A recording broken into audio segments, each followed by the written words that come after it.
और अब दिल्ली एनसीआर से जुड़ी बड़ी खबर। दिल्ली में बढ़ते प्रदूषण की वजह से पाबंदी का लेवल ग्रैप 3 लागू कर दिया गया। दिल्ली के कई इलाकों में एयर क्वालिटी इंडेक्स यानी कि AQI का स्तर 400 के ऊपर बना हुआ है, जिसकी वजह से ग्रैप 3 लागू करना पड़ा। यानी अब दिल्ली में कई पाबंदियां और ज्यादा होंगी। पाबंदियों को सख्ती से लागू कराने के लिए दिल्ली के पर्यावरण मंत्री गोपाल राय सुबह 11:30 बजे अधिकारियों के साथ एक मीटिंग करेंगे और इस मीटिंग को वो संबोधित करेंगे। साथ ही ये योजना बनाई जाएगी कि ग्रैप 3 किस तरह से लागू किया जाए। जो पाबंदियां ग्रैप 3 के तहत लागू करनी होती हैं वो इंप्लीमेंट सही तरीके से हो, उसे लेकर एक रूपरेखा तैयार की जाएगी।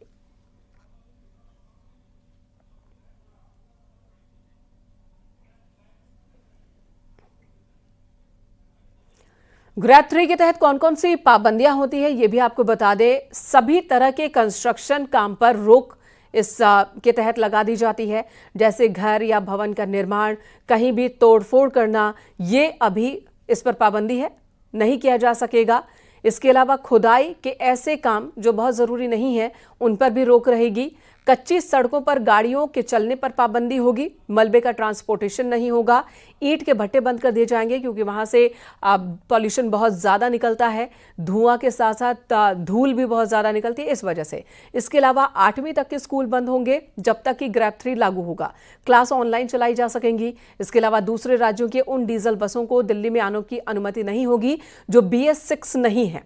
इलेक्ट्रिक बस, दूसरे राज्य की CNG बस, BS6 बस या फिर ऑल इंडिया टूरिस्ट परमिट वाली बसें, इन्हें दिल्ली में एंट्री की इजाजत होगी, लेकिन जो BS6 वाहन नहीं है उन्हें दिल्ली में एंट्री की इजाजत नहीं होगी।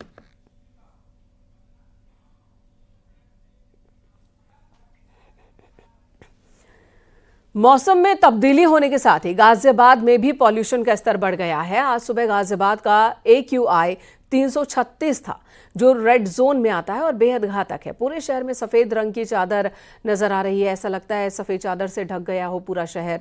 दमा और एस्थमा के मरीजों को दिक्कत हो रही है। मरीजों की तादाद भी अस्पताल में बढ़ गई है। दिल्ली में बढ़ते प्रदूषण की वजह से ग्रैप 3 लागू किया गया। कई पाबंदियां लागू कर दी गई हैं। इसके अलावा 8वीं तक के स्कूल भी बंद होंगे।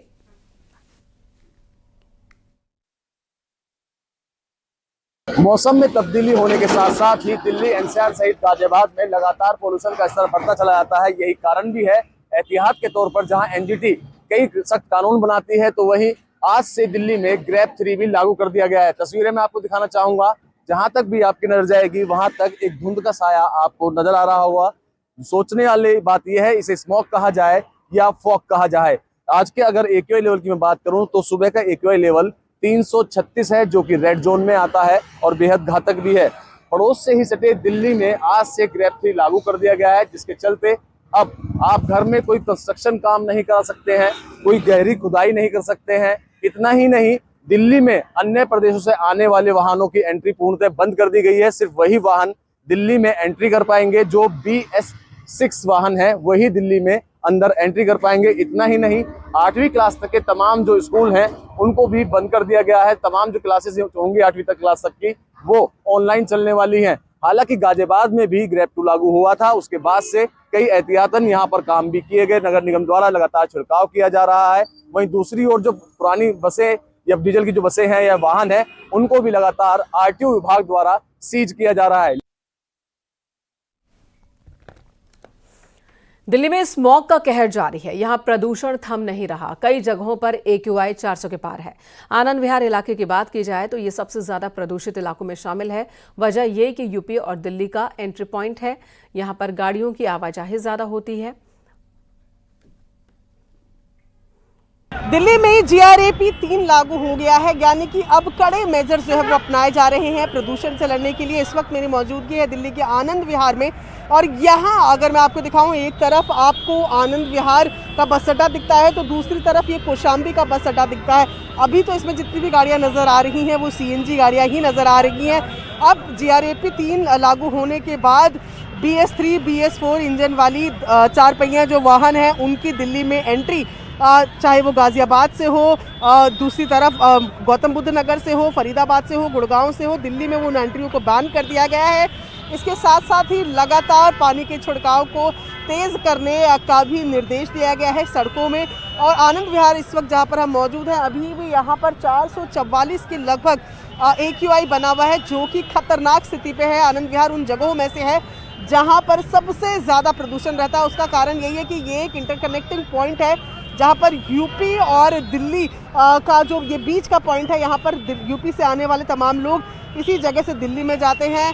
गाड़ियों की संख्या हो, बसों की संख्या हो, अंदाज़ा लगा सकते हैं। देखिए कितनी बसों की लाइनें यहाँ एक एक मिनट में नज़र आ रही हैं। और ऐसे में फिलहाल कोई एनफोर्समेंट की टीम यहाँ पर नज़र नहीं आ रही है, लेकिन उम्मीद किया जा रहा है कि दिन बढ़ने के साथ साथ यहाँ पर एनफोर्समेंट टीम को भी तैनात किया जाएगा, जो ये इंश्योर करेगी कि दिल्ली में प्रतिबंधित गाड़ियाँ ना जाए। GRAP 3 के तहत कंस्ट्रक्शन और डिस्ट्रक्शन पर पूरी तरीके से बैन लगा हुआ है।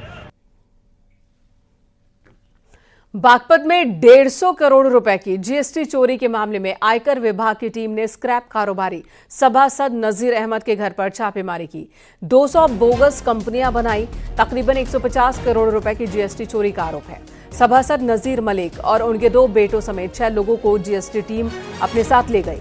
टीम को घर से तकरीबन 10 लाख रुपए कैश और तमंचा बरामद किया गया।